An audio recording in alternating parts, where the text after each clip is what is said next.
Bismillahirrahmanirrahim. Hal pertama yang akan kita temukan bahasan di bab awal dalam pembelajaran ilmu nahwu, kita akan mengenal yang namanya kalam. Kenapa? Karena kalam ini objek dalam pembelajaran ilmu nahwu. Kalam itu sebagai pendekatan kita persamakan dengan kalimat di dalam bahasa Indonesia. Karena kalimat dalam bahasa Indonesia itu satuan bahasa yang sudah bisa memberikan paham, memberikan maksud, memberikan arti. Jadi orang yang mendengarkan itu memahami apa yang dikatakan itu kan dalam bahasa kita. Gitu.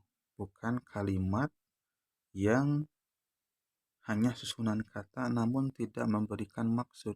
Karena itu namanya perasa.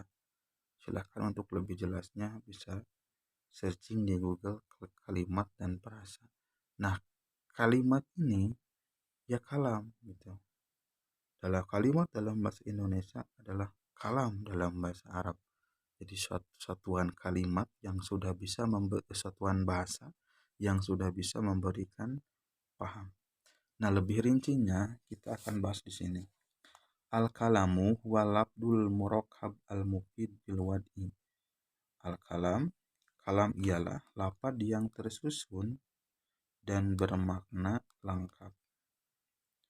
Maksudnya, kalam di sini adalah kalam menurut ilmu nahwu, ulama nahwu, bukan kalam menurut fikih, bukan kalam menurut ilmu tauhid, tapi kalam menurut ilmu nahwu.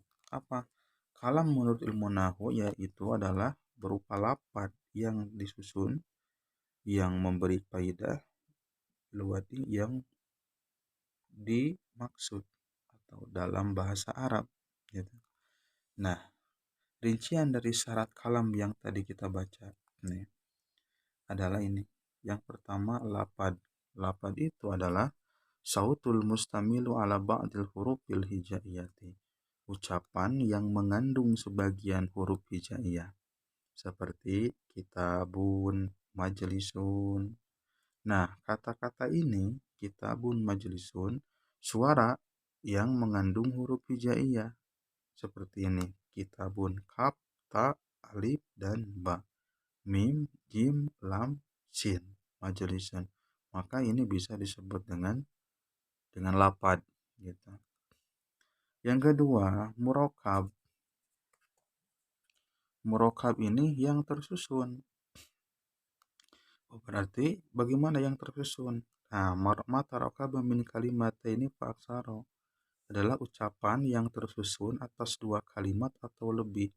Jadi minimal dua kalimat.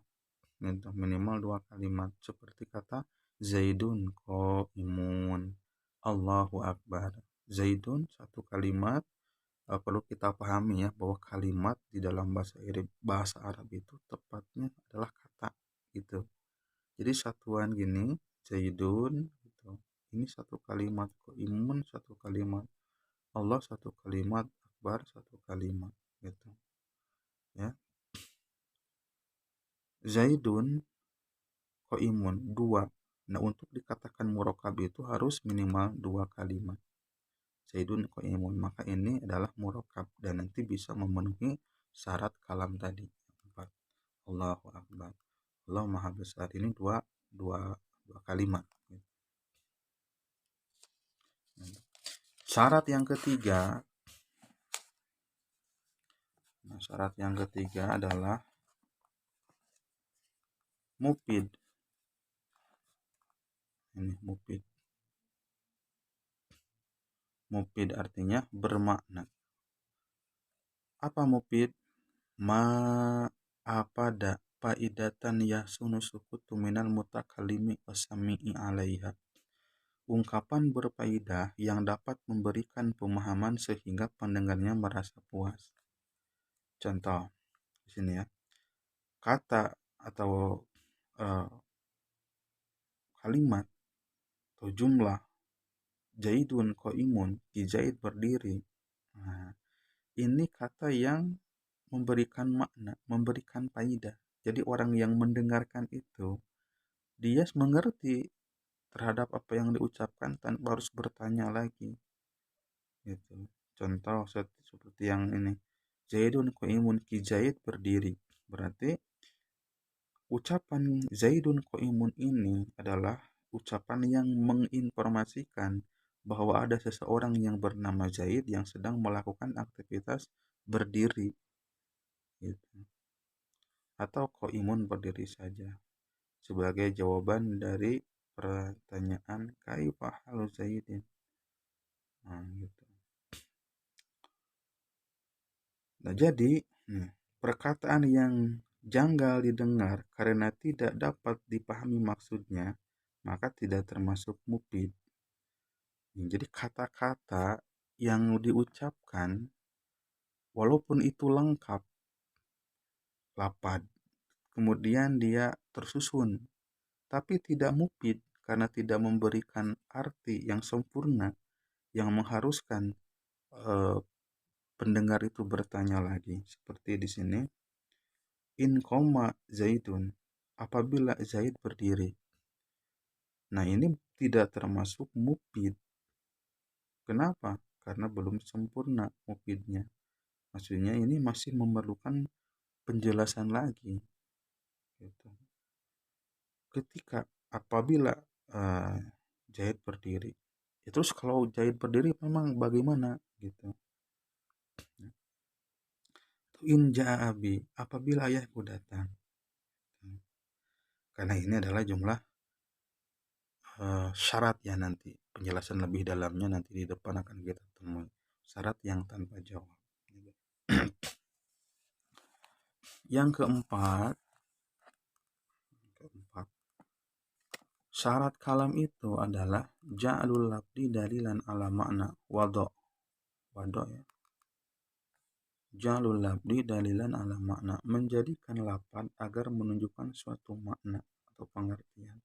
Jadi orang yang mengatakan bahasa, suatu bahasa yang diucapkan, dia mempunyai maksud dengan bahasa itu. Dia menyengaja mengucapkan itu karena dia punya maksud dengan bacaannya, dengan ucapannya. Gitu. Dan pembicaraannya disengaja serta dengan menggunakan bahasa Arab. Jadi disengaja dan dengan bahasa Arab. Kenapa bahasa Arab? Ya karena ini ilmu nahu untuk mempelajari bahasa Arab. Ketika diucapkan bukan dengan bahasa Arab, ya nanti hilang lagi penjelasan nahunya. Gitu. Itu nanti akan pembahasan lain bahasa gitu. Jadi ja'lul di dalilan ala makna. Singkatnya seperti ini. Orang yang menyengaja itu. Nah, jadi pembicaraan orang yang mengigau ini karena dia tidak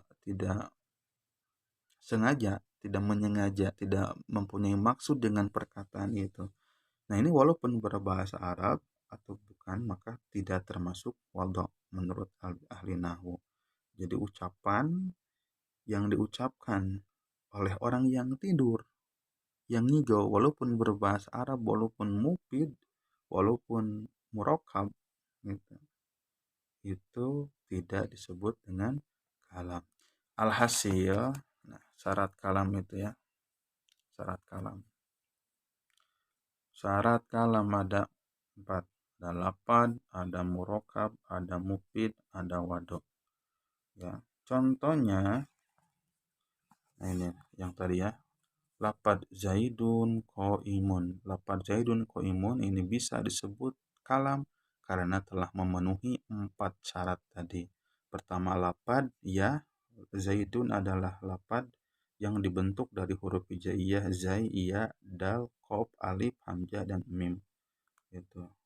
Murakkab betul. Nah, kata Zaidun qaimun ini dibentuk dari 2 kalimat, disusun dari 2 kalimat ya. Zaidun isim, qaimun juga isim.